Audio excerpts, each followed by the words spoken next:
2020, done, completed. Hey! Whew, what a year that was, man. What a fucking year.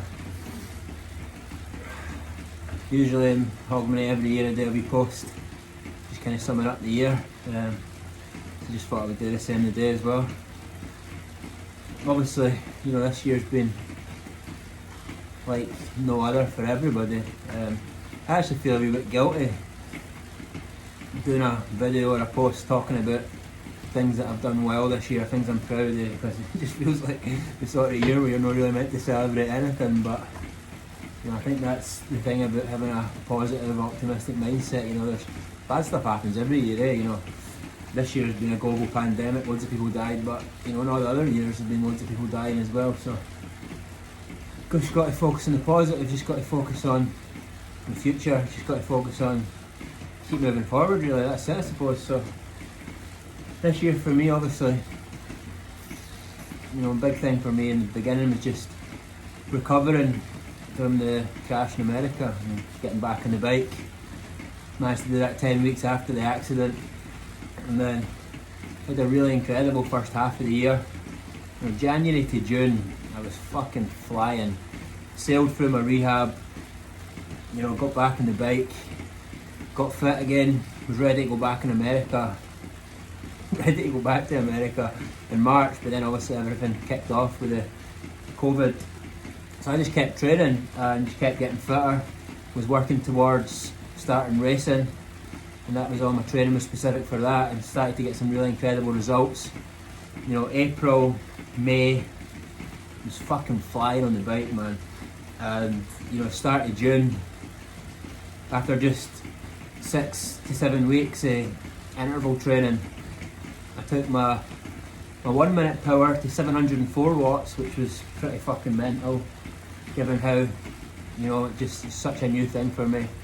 And with my 5 minute power took it to 461, which was also incredible. My coach back at the time said to me that at first he didn't believe that I'd done the numbers, because they were just for where I was. You know, I was only a few months after the crash, had never done any of that sort of training or intensity before, so I was really proud of that.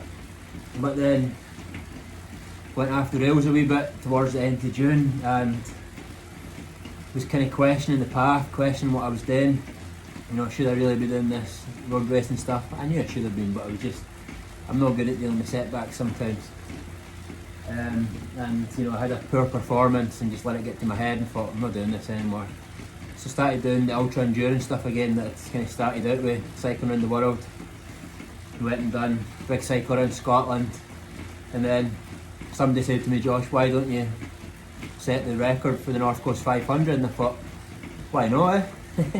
You know, I need a goal, I need something to focus on right now, because I'm just, you know, not feeling too good. So decided to set the goal of setting the record for the North Coast 500. Went out and done a test ride for that, 516 miles, done it in under 30 hours, only 28 minutes in non-moving time, which I was really proud of. So going into the record, I was incredibly confident. I thought, you know, there's no way I'm not doing this. I'm just absolutely certain that I'm setting this record this weekend. That's pretty much what we done. We went up to Inverness, whole team was there, everybody, and we had a simple goal, which was to cycle the North Coast 500 in a time less than 31 hours, 23 minutes, 35 seconds, I believe it was. And after a long day and a bit, rolled into Inverness in 31 hours, 19 minutes and 8 seconds, 4 minutes and 27 seconds faster than the previous record.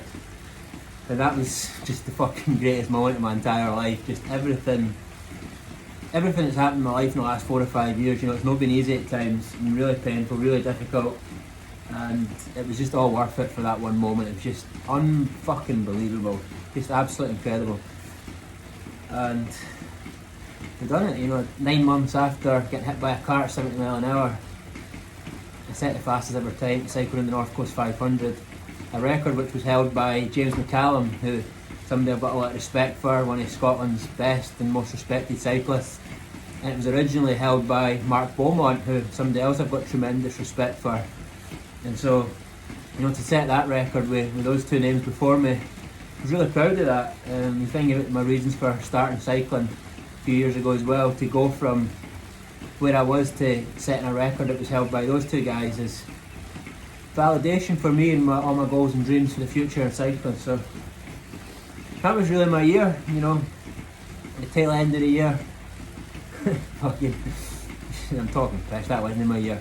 Because after that, you know, October, November, December, I didn't really have the best of times, to be honest. You know, I had 3 weeks off after the North Coast 500 record just to recover and rest. That's how much that's how much impact it had on my body. When I got back on the bike, I knew I felt like I was way off where I was.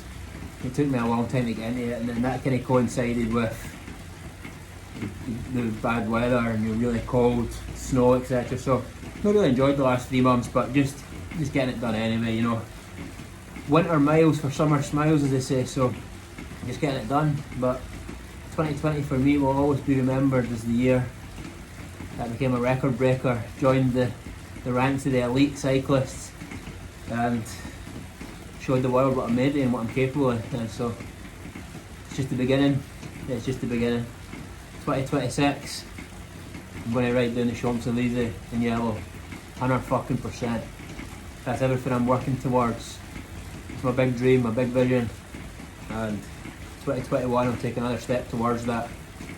Hopefully get my first race, hopefully win my first race, hopefully get signed by a team, and we'll do what we need to do, and all roads lead to Paris. 2020 baby, what a fucking year. 2021 is going to be even better. Keep moving forward.